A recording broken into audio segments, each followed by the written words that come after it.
Dans la salle Gustave Tolomain, la clinique de la santé et du bien-être du Fiat Porto Novo ouvre ses portes ce mercredi 28 février 2024. Dirigée par le coach Gustave Tolomain, commissaire de police, cette belle soirée rassemble les privilégiés de Dieu venus de partout pour s'imprégner ensemble de nouvelles connaissances. Sous la houlette des coachs Julien Dossa, instituteur, et de Romance Azaïnon, sage-femme d'État, le public entonne l'hymne national et l'hymne de positivité du Fiat.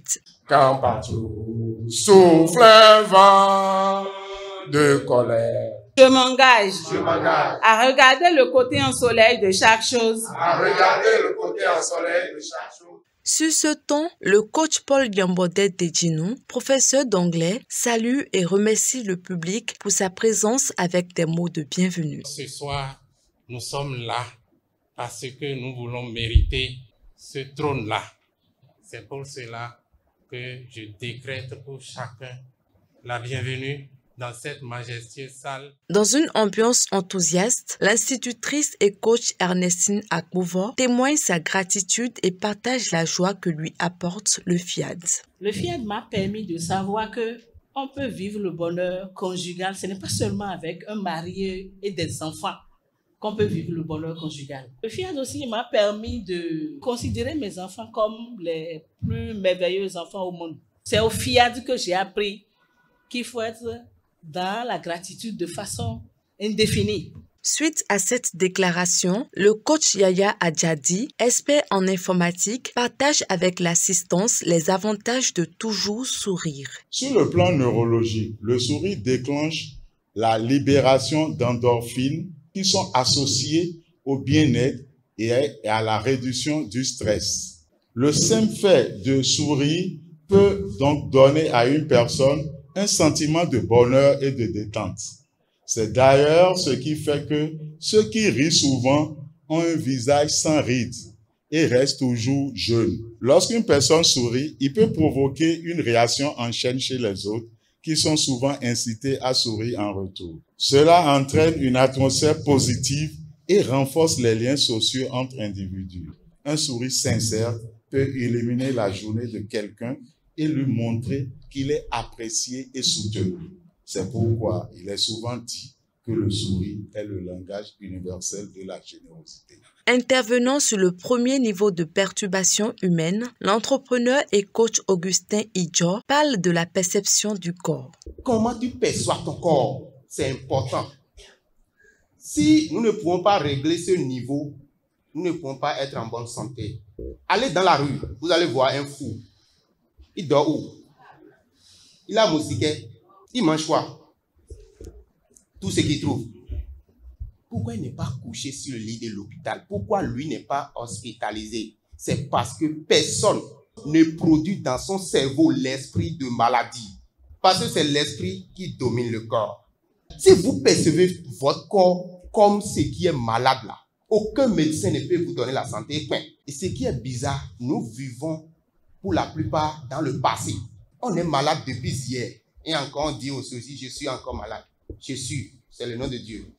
Maladie ne peut pas être le prénom de Dieu. Le message de cette soirée est très solennel et s'articule autour du thème « Le chemin de la gratitude ».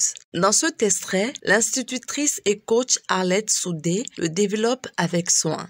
La gratitude est une énergie qui se ressent depuis l'intérieur vers l'extérieur.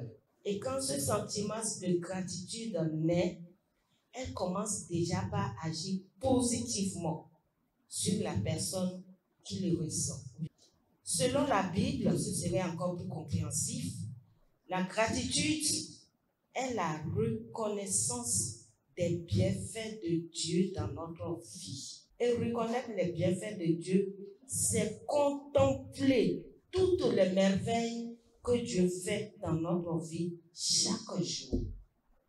L'ingratitude est un manquement grave au devoir de reconnaissance. Et avec cette définition de Larousse, nous comprenons aisément le comportement de certaines personnes qui, étant dans la posture de l'ingratitude, se plaignent tout le temps. Quand tu te mets à comparer tes enfants aux enfants des autres, tu vas trouver que tes enfants sont mauvais.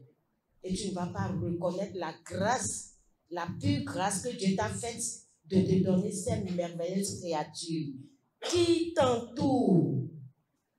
Comment faire pour emprunter le chemin de la gratitude? C'est cultiver des pensées positives et joyeuses tout le temps. Nous devons dire merci à Dieu pour l'amener à être toujours présent dans notre vie. Soyons reconnaissants, développons à chaque instant des postures de gratitude envers n'importe qui. On dit merci pour les choses qui ont été déjà faites dans notre vie. Merci également pour celles qui ne sont pas encore faites. Et là, Dieu sera toujours présent dans notre vie.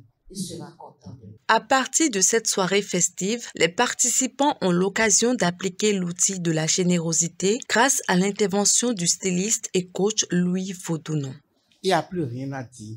Seul, il me reste à définir le mot contribution. Contribution vient du mot contribuer.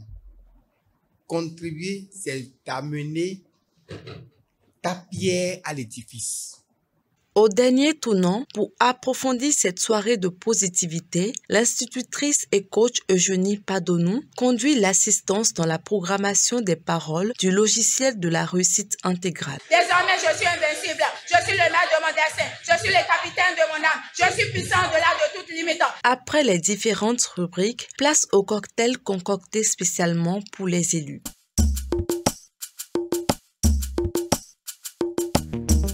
À la fin de cette rencontre, quelques commentaires sont recueillis par Coaching TV. Ce qui m'a plu le plus dans toute la séance, c'est la programmation. Mais ça m'a plu. C'était comme un amusement, mais c'était sérieux. J'ai aimé le thème de ce soir qui s'intitule Le chemin de la gratitude. Ça m'a appris à être reconnaissant envers le Créateur. Les membres et sympathisants repartent de cette rencontre revigorés et prêts à parcourir le chemin de la gratitude.